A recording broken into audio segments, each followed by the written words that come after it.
आप इसे शुरू करता हूं। कर दो। क्या हो गया वाजपेयी जी अचानक? सरकार बार बार अपने कदम पीछे खींचने पर मजबूर क्यों है?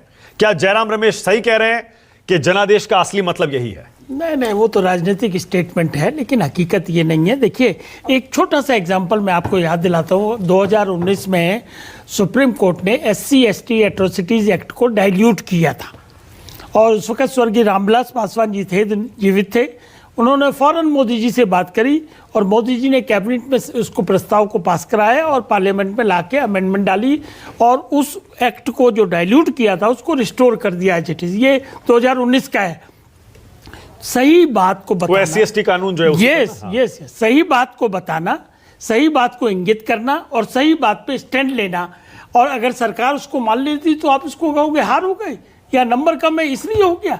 ये कहाँ की मतलब कैसे? मुझे तो कोई जस्टिफिकेशन इसमें लगता नहीं, नंबर 1। नंबर 2, अगर घटक दलों की बात मान ली जाती है, जो कि लॉजिक है, जो कि जायज़ है और जो कि कॉन्स्टिट्यूशनल मैंडेट की बात है। अब मान लो रिजर्वेशन पे हमने अपनी बात रखी कैबिनेट में, और वो प्रधानमंत्री जी को लगा कि ये बात तो सही कही जा रही है, तो अगर उन्होंने मान ली तो इसका विपक्ष को क्या फायदा मिलने वाला है? ये तो हमारी भलमनसात है, और ये भलमनसात नहीं है बल्कि कॉन्स्टिट्यूशन का, डेमोक्रेसी की खूबसूरती है कि चीजों को सही वक्त पे, अगर जो सही चीज है उसको मान लिया जाए। उसमें राजनीति कहाँ खोजने जा रहे हो? पिछले 10 साल में ठीक नहीं हो रहा था, आप ये इशारा कर रहे हैं। देखिए, एक बात समझिए, ये मैटर ऑफ रिकॉर्ड है कि अगर एक्सक्लूसिव सत्ता होगा, एक्सक्लूसिव नंबर आपके पास होंगे, तो आप घटक दलों की बात मानेंगे या नहीं मानेंगे, ये आपका प्रेरोगेटिव। ठीक है, देखो, सच्ची को सच्ची कहना पड़ेगा। क्या बात है वाजपेयी जी, बहुत बढ़िया, मान गए आपको, बहुत बढ़िया। इसका मतलब पिछले 10 साल में आपकी नहीं सुनी जा रही थी, आप कह रहे हैं ना? मैंने कहा वो किसकी इच्छा है?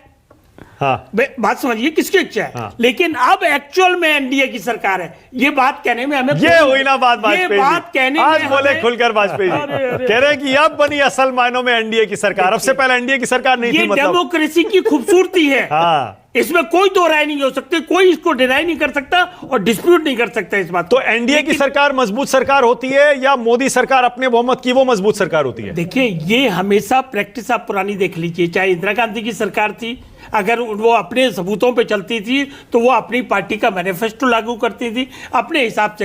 ये लेटरल एंट्री की अभी हम बहस कर रहे थे 2-4 दिन से लगातार। कौन लाया था इसको?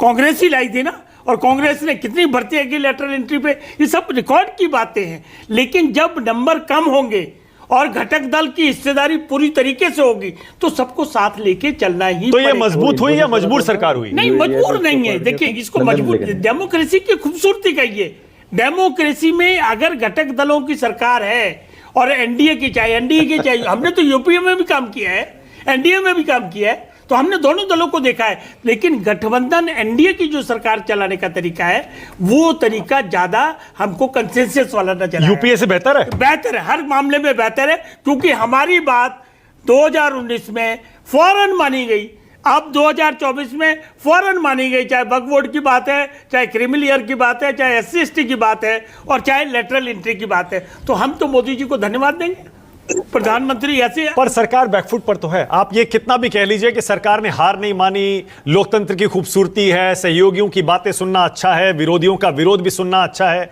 लेकिन आप मान लीजिए आरक्षण एक कमजोर कड़ी है, दुखती रग है। बार बार बीजेपी और केंद्र सरकार आरक्षण पर ही क्यों फंसते हैं? देखिए, प्रधानमंत्री की स्टेटमेंट स्पेसिफिकली कैटेगरिकली है कि कोई छेड़छाड़ रिजर्वेशन से नहीं कर सकती है।